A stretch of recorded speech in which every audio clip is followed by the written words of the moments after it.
Hey guys, it's Nanomachines, and we're back with another deck profile, and also the last deck profile for the Transformers trading card game that I'll be doing. If you didn't know, earlier today, the Transformers trading card game announced on its main website, on its Facebook, its Twitter, and every other social outlet it has, that the most recent set, Titan Master's Attack, was going to be the final set. That, after all of them, Wave 5 was the last wave. I don't think I've really come to terms with that. I've had, honestly, I've had a hell of a time with the game, honestly. I can't tell you how much fun I've had, how many memories I've had from this game. In the short time that we've had it. It's what, 2 years we've had the game? I've had a lot of experiences with this. I've had good ones and bad ones. I've had the incredible experience of playing at Origins and doing well at Origins. It was the first Transformers tournament I've ever been to, and suddenly I'm up there in top cuts, and I'm like, wait, when did this happen? When? Getting to play at the first Interjohn Invitational. I've had an amazing time. I've met some amazing people. Stefan Pickney, Brian Allen, Kent Summerer. I've met some really incredible people. I've met some really good people out there. I've met some not so good people. But I wouldn't trade any of this. I wouldn't trade at all. The game's done. And, of course, done implies a resolution, but the unceremonious end that we had isn't quite the climactic final battle that perhaps some of us wanted. We never got Galvatron, we never got Unicron, Scorponok. We never got any of them. We never got even a Beast Wars character. We didn't get anything like that. Perhaps it was a failure of marketing, that perhaps if they had included a card in the Transformers toys, that they would suddenly have reached a wider audience. Maybe if they had run television ads. Maybe if they had... I don't know. There's a lot of things that you can say with hindsight that they, as a team, should have done. But what's done is done. The game is dead. The game is dead. Which brings me to my next topic. No, not my legion of Optimuses and Megatrons. My prides and joys of my Transformers collection. Not my G1s on the top shelf over there. No, I have a deck profile for you. In fact, I have a very special deck profile for you because I've been working on this deck for over a year and a half. Ever since this card was revealed, I've been trying to break it. Ever since this card was even hinted, I was trying to break it. Along the line, I had shown this deck to Ken Nagel, the lead game designer for the Transformers card game, and I said, hey man, come take a look at this deck. And he's like, alright, cool, I'm excited. I bring over another friend of mine, I say, hey, sit over there. And he's like, okay, what deck do you want me to play? I looked at him and said, it doesn't matter. You're going to lose regardless. He's like, okay, big talk. 15 minutes into my turn, he put down his cards and left, and just said, "Wait, just wake me when you're done." It was at that point that Ken picked up the phone and banned the extra turns off of extra turns with Peace or Tyranny. It's kind of one of my favorite stories to tell because it was just kind of one of those ego-stroking moments where we go like, "I did that. Me, I was the one who did that. I am the smart boy." What I'd like to talk to you about today is COG. COG Daring Escape. COG Daring Escape is, without a doubt, the most broken deck in the entire game. And my only regret is that I had never a chance to play this in a large tournament to show you how impressive it is.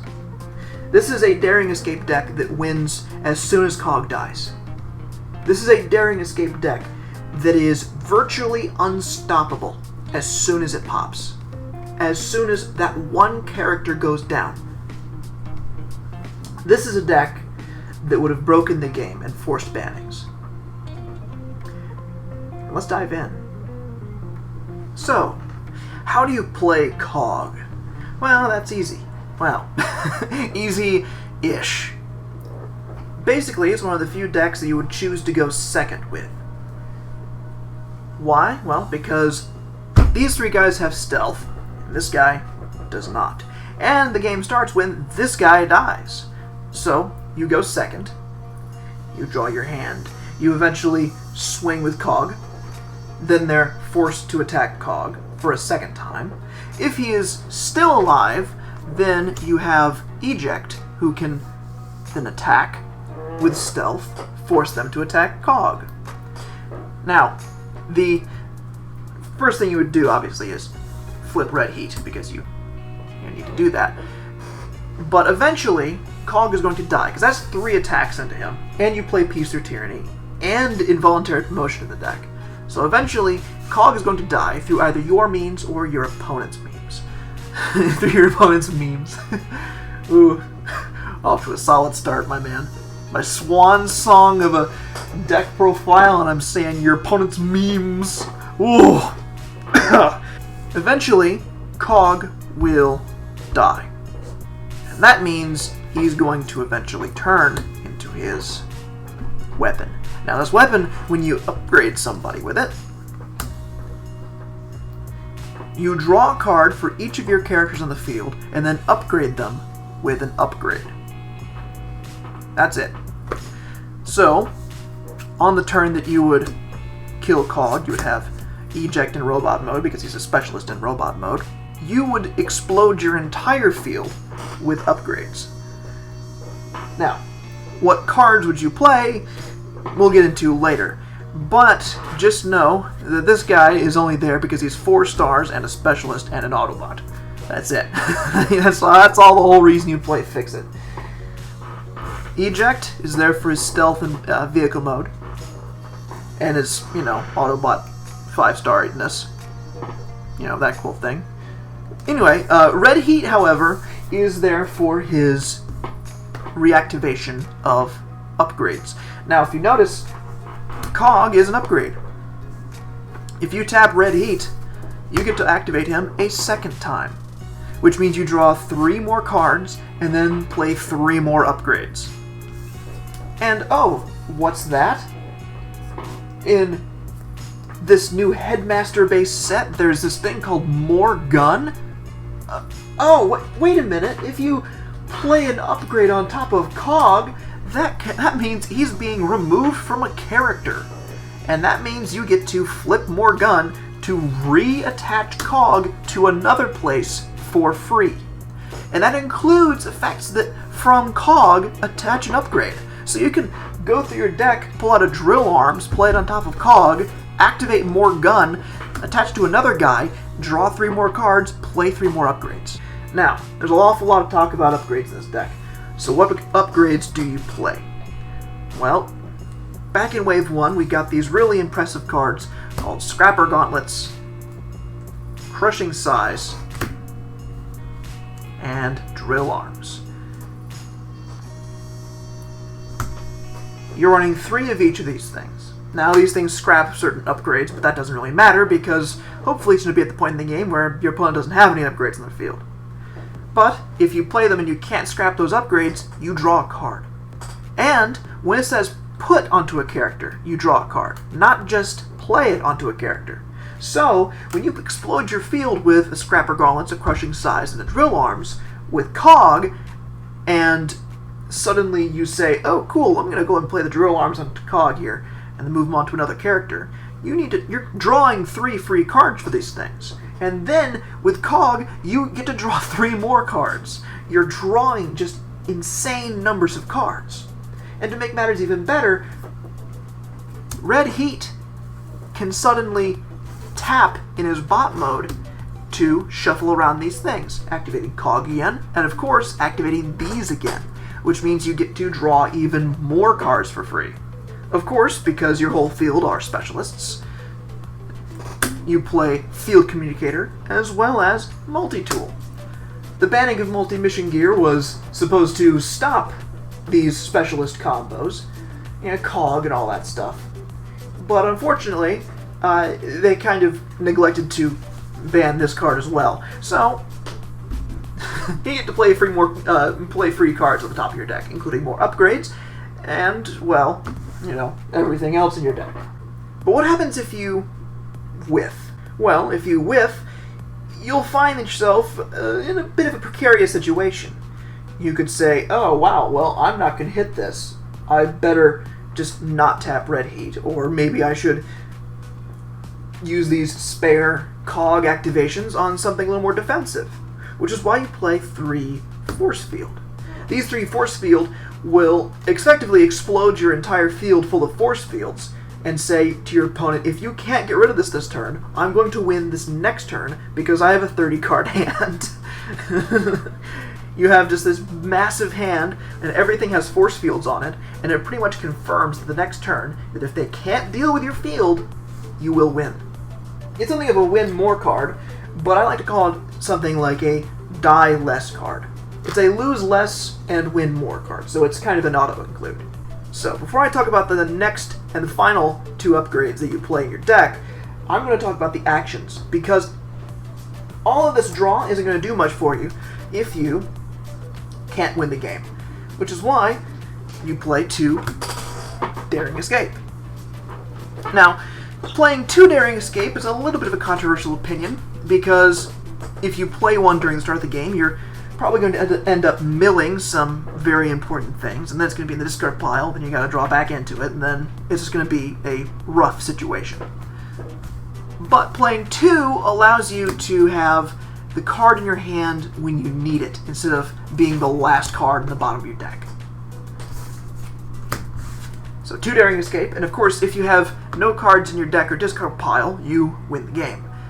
That doesn't necessarily mean drawing, it also means playing. So if you have a Brainstorm Chain or something like that, it still counts as not in your deck or discard pile, so Daring Escape will win the game. It's the same principle that the Springer deck uses. Now, of course, any combo deck needs to play 3 Brainstorm, because, why wouldn't you? Any deck that requires killing one of your own guys, 3 Peace Through Tyranny, because why wouldn't you? And 1 Involuntary Promotion. Now, Involuntary Promotion is an interesting include here. Now, normally, you would say, oh wow, Involuntary Promotion, is that if Red Heat dies, you can sacrifice Eject for him, and then you bring back Red Heat? And I would say, yeah, that's a very inquisitive, mind there. You're pretty on point with that.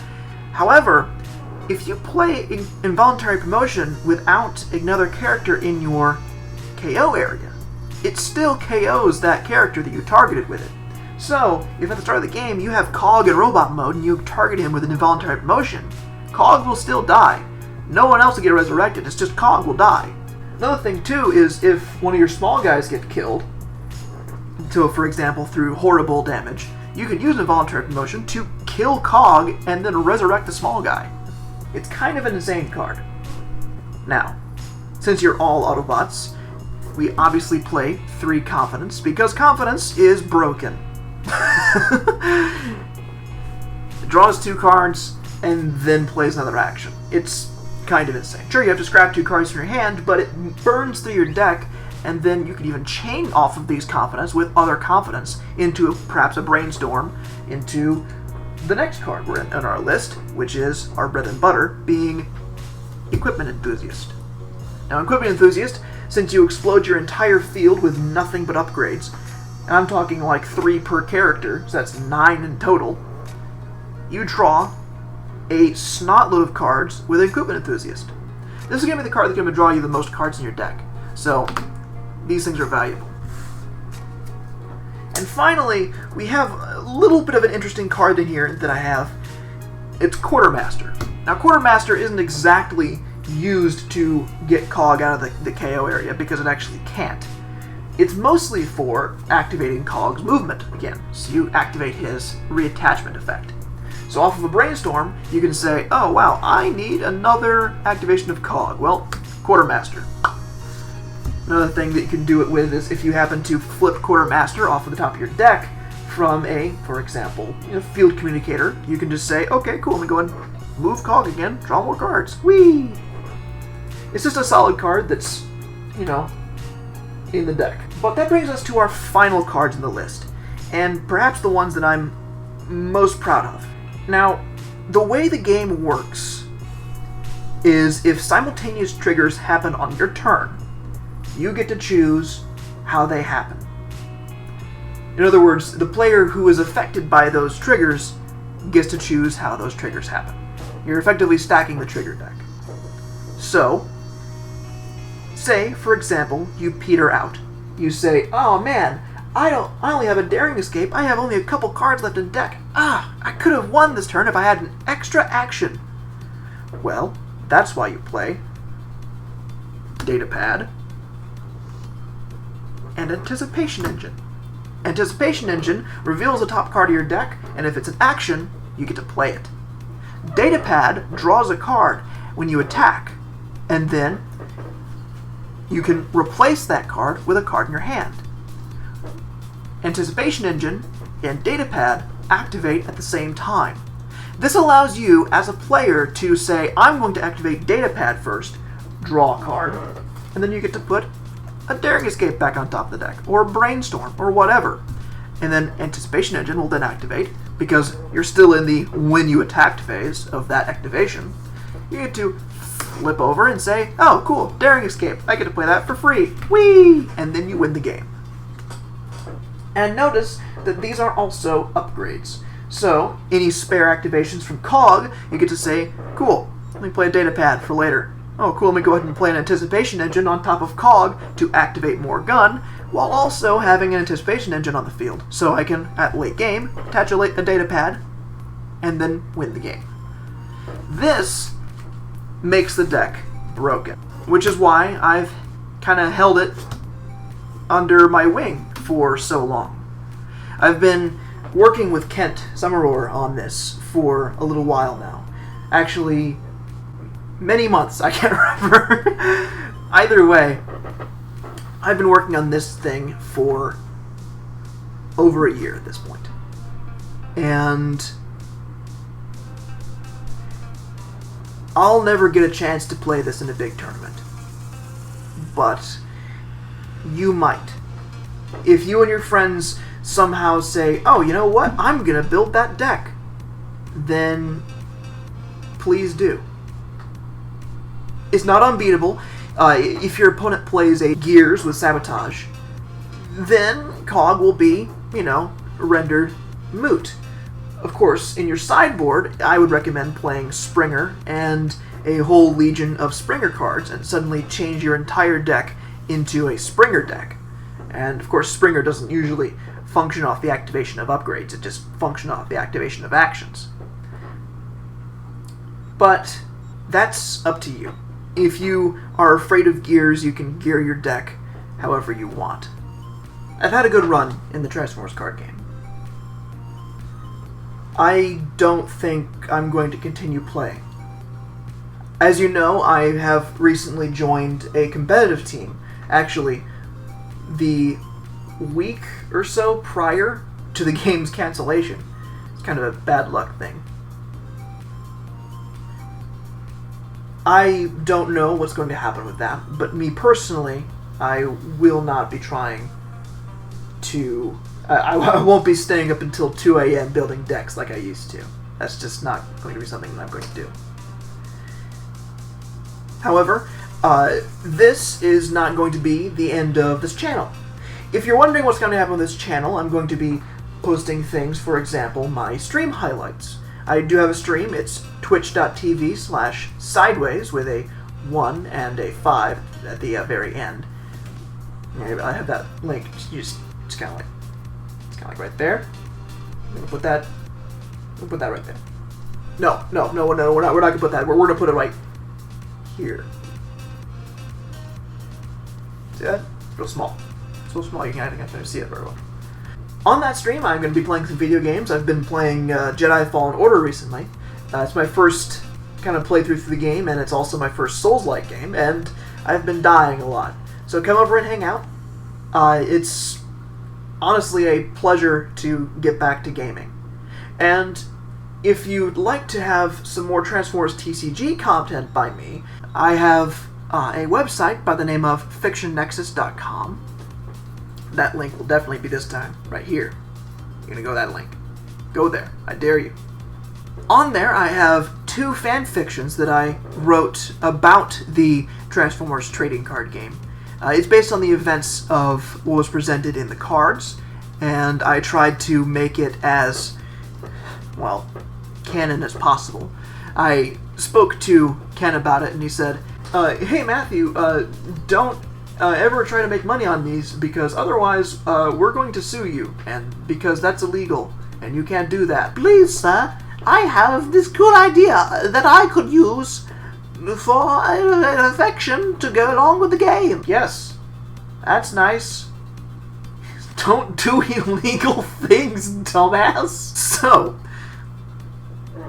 as such, I am not making any money on these. I'm not using these for profit or anything like that. It is simply a labor of love. It is simply a thing that I did in my spare time. I have loose ends in there that I might tie up. I have loose ends that I might not tie up. I might not write in these fan fictions anymore, but the 2 chapters that I have now are things that I'm proud of, and if you'd like to take a look at them, please do. As for me personally, my career's in competitive card games. I don't think I'm ever going to be done playing card games. It's just not something I'm going to grow out of. Just recently, some friends of mine have been trying to get me into the Bakugan card game, and, well, I don't know if I'm going to get into it, on a competitive level, given the fact that there is no competitive for Bakugan. But my eyes are peeled looking for other card games. I might go back to Pokemon. I might start playing, I don't know, Digimon. I could start playing Keyforge. Either way, I'm not going to stop playing card games, and neither should you. If you enjoyed playing card games, if this was your first card game, if I introduced you to this game, I don't even know what to say. I'll be grateful that you chose me to convince you to play a card game. But just because this one's canceled doesn't mean there aren't other good ones out there. And until next time, thank you. Goodbye.